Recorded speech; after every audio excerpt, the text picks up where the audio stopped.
put out, blow out, snuff out, stub out, bit out, douse। এই শব্দগুলোর অর্থ কি?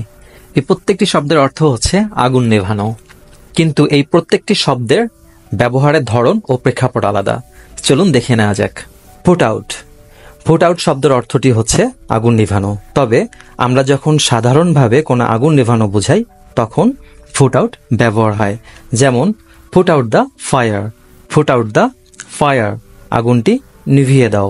আবার এভাবে বলা যায় যে the fire fighters put out the blazing fire, the fire fighters put out the blazing fire, দমকল কর্মীরা জ্বলন্ত আগুনটি নিভিয়ে দিল। এর পরের শব্দটি হচ্ছে ব্লো আউট। ব্লো আউট শব্দের অর্থ হচ্ছে ফু দিয়ে আগুন নেভানো, অর্থাৎ আমরা যখন কোন আগুনকে ফু দিয়ে নিভিয়ে দিই তখন ব্লো আউট শব্দটি ব্যবহার হয়। যেমন she blew out the birthday candles, she blew out the birthday candles, সে জন্মদিনের মোমবাতিগুলো ফু দিয়ে নিভিয়ে দিল। আবার এভাবে বলা যায় যে the wind blue out the lantern, the wind blue out the lantern, বাতাস লণ্ঠনটিকে নিভিয়ে দিল। পরের শব্দটি হচ্ছে স্নাফ আউট, যার অর্থ হচ্ছে সম্পূর্ণভাবে আগুন নিভিয়ে দেওয়া। অর্থাৎ একটি আগুন যখন সম্পূর্ণভাবে নিভিয়ে দেওয়া হয় তখন সেক্ষেত্রে স্নাফ আউট ব্যবহার করা হয়। যেমনটি আমরা অনেক সময় আমাদের আঙ্গুল দিয়ে একটি মোমবাতির আগুন নিভিয়ে দেওয়ার চেষ্টা করি, অর্থাৎ চিপ দিয়ে নিভিয়ে দেওয়ার চেষ্টা করি। এরকম ক্ষেত্রে স্নাফ আউট শব্দটি ব্যবহার হয়।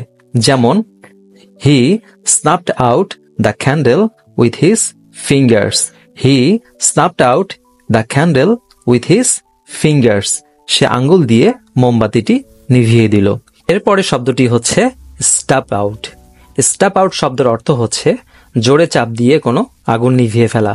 অর্থাৎ সাধারণত সিগারেট বা ছোট কোনো আগুন কঠিন জিনিসে চেপে নিভানোর ক্ষেত্রে এই শব্দটি ব্যবহার হয়।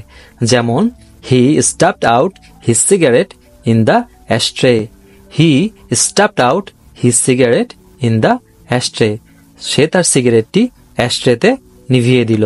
আবার এভাবেও বলা যায় যে he stubbed out the small fire with his boot, সে তার বুট দিয়ে ছোট আগুনটিকে নিভিয়ে দিল। এর পরের শব্দটি হচ্ছে বিট আউট। বিট আউট শব্দের অর্থ হচ্ছে মেরে বা আঘাত দিয়ে আগুন নেভানো, অর্থাৎ হাত বা যন্ত্র দিয়ে মেরে আগুন নেভানোর ক্ষেত্রে ব্যবহৃত হয়। যেমন the fire fighters beat out the flames with wet blankets, the fire fighters beat out the flames with wet blankets, দমকল কর্মীরা ভেজা কম্বল দিয়ে আঘাত করে আগুনটি নিভিয়ে দিল।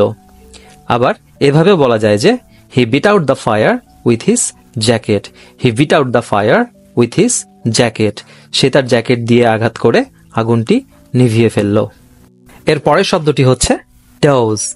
ডাউজ শব্দটি অর্থ হচ্ছে পানি দিয়ে বা কোনো তরল পদার্থ দিয়ে কোনো আগুনকে নিভিয়ে ফেলা। যেমন the fire fighters doused the blazing fire with water, the fire fighters doused the blazing fire with water, দমকল কর্মীরা জ্বলন্ত আগুনটি পানি দিয়ে নিভিয়ে ফেলল। আবার এভাবে বলা যায় the rain doused the camp fire, the rain doused the camp fire, বৃষ্টিতে ক্যাম্পের আগুন নিভে গেল। Thank you for watching this video. If you like this video, please don't forget to share.